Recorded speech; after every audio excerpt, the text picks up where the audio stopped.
Hello दोस्तों, स्वागत है आप सभी का यूट्यूब चैनल लॉ इजी में। और मित्रों, जैसा कि हमें पता है, मोदी सरकार ने महिलाओं की जो शादी की उम्र है उसे बढ़ाने का कैबिनेट में प्रस्ताव पारित कर दिया है।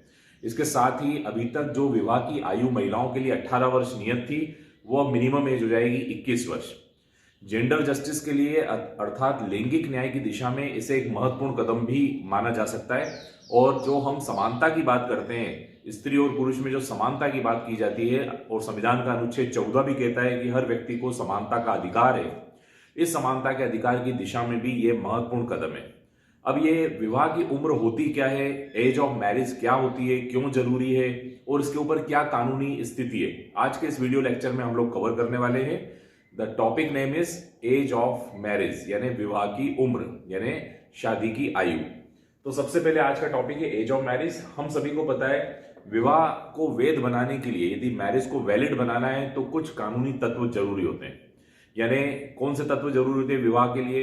एक तो एकल विवाह, हिंदू धर्म के अंतर्गत एकल विवाह होना चाहिए, यानी विवाह करते समय कोई दूसरा अन्य पति अथवा पत्नी जीवित नहीं होना चाहिए। विवाह के समय दोनों पक्षकार की मानसिक स्थिति ठीक होना चाहिए, कोई भी पक्षकार पागल नहीं हो, विकृत चित्त न हो, मानसिक रूप से अस्वस्थ नहीं हो। ऐसे विभिन्न प्रकार के आवश्यक तत्व बताए गए, तभी जाके विवाह वैध होता है। और इसी में एक महत्वपूर्ण तत्व होता है आयु, यानी विवाह के लिए एक निश्चित आयु की गई है, यानी बच्चे विवाह नहीं कर सकते हैं, बाल विवाह हमारे देश में प्रतिबंधित है। इसके अनेक कारण होते हैं जिसको हम आगे डिस्कस करेंगे। तो विवाह को वैध बनाने के लिए अनेक तत्व जरूरी है, जिसमें से आयु भी एक इंपॉर्टेंट तत्व होता है।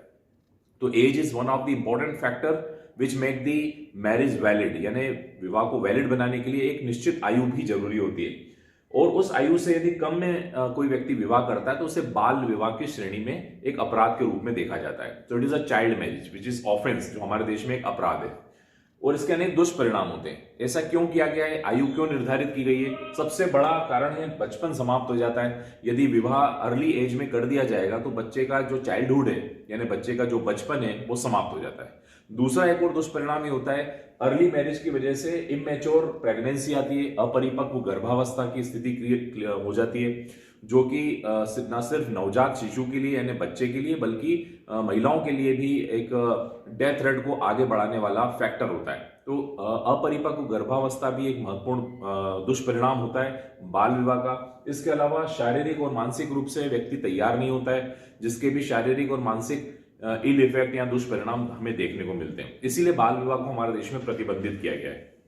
अब यदि हम देखें हिंदू मैरिज एक्ट को, हम देखें 1955 में, और स्पेशल मैरिज एक्ट 1954, हमारे देश में दो महत्वपूर्ण कानून है हिंदू के ऊपर, जो हिंदू धर्म का पालन करते हैं उनके ऊपर हिंदू मैरिज एक्ट 1955 लागू होता है। स्पेशल मैरिज एक्ट जो है वो अन्य लोगों के लिए लागू होता है, जिसमें बताया गया है कि मेल के लिए यानी पुरुष के लिए 21 साल की आयु होनी चाहिए विवाह की, और फीमेल के लिए 18 वर्ष की आयु होनी चाहिए, यानी मिनिमम आयु बताई गई है।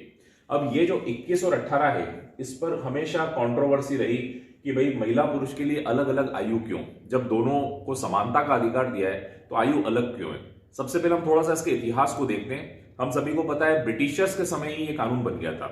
चाइल्ड मैरिज एक्ट 1929 में बना था, और उस समय लड़कियों के लिए 14 साल और लड़कों के लिए 18 साल आयु निर्धारित की गई थी विवाह की। अब आप खुद ही सोच सकते हैं, 14 और 18 खुद कानून कह रहा है, मतलब उसके पहले तो इससे कम आयु में ही विवाह हो जाता था, यानी 12 साल में 10 साल में लड़कियों के विवाह हो जाते थे। तो पहली बार कानूनी प्रयास चालू हुआ, और कानूनी प्रयास में महिलाओं के लिए 14 साल और पुरुषों के लिए 18 साल निर्धारित किया गया।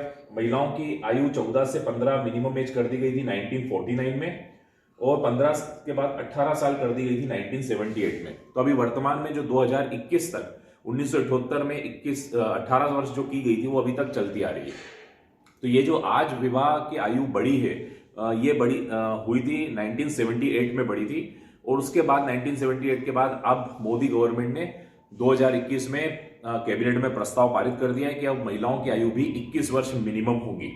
अब यदि हम देखें व्हाई एज चेंज, क्यों चेंज किया गया, तो सबसे पहले तो जेंडर जस्टिस लाने के लिए।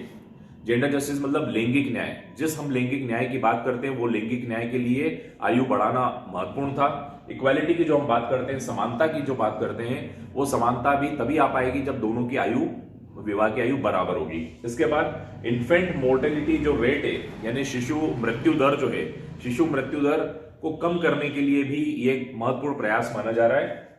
क्योंकि जल्दी विवाह से अर्ली मैरिज प्रेगनेंसीज होती है और इस अर्ली प्रेगनेंसीज की वजह से शिशु की मृत्यु दर अधिक होती है। उसके बाद ये जो एक कदम है ये वुमन एम्पावरमेंट की दिशा में यानी महिला सशक्तिकरण की दिशा में भी एक महत्वपूर्ण माना जा रहा है, क्योंकि अर्ली मैरिज की वजह से बर्डन्स और लाइबिलिटीज आ जाती है, जिसकी वजह से महिला अपना सशक्तिकरण नहीं कर पाती है, महिला अपना व्यक्तित्व निर्माण नहीं कर पाती है और महिलाओं को एजुकेशन से वंचित हो जाना पड़ता है, यानी शिक्षा से वंचित हो जाना पड़ता है। तो ये महत्वपूर्ण कारण थे जिसकी वजह से मोदी सरकार ने या कैबिनेट ने ये प्लान पारित किया और महिलाओं की आयु 18 से 21 विवाह के लिए प्रस्तावित कर दिए। हालांकि इसकी कई लोग आलोचना भी कर रहे हैं और आलोचना करने वाले कौन से बिंदु ले रहे हैं उनके बारे में भी हम थोड़ी चर्चा करते हैं।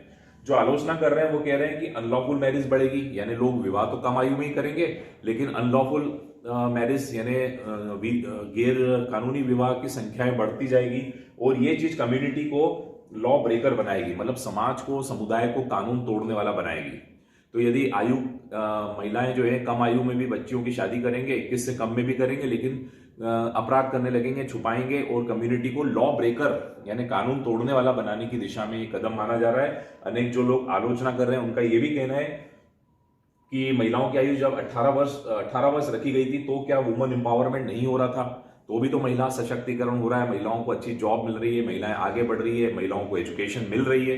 तो क्रिटिसिज्म इन बातों पर हो रहा है, लेकिन यदि ओवरऑल देखा जाए तो ये एक समानता की दिशा में, महिला पुरुष की समानता की दिशा में एक महत्वपूर्ण कदम है और ये महिला सशक्तिकरण में एक मील का पत्थर साबित होगा।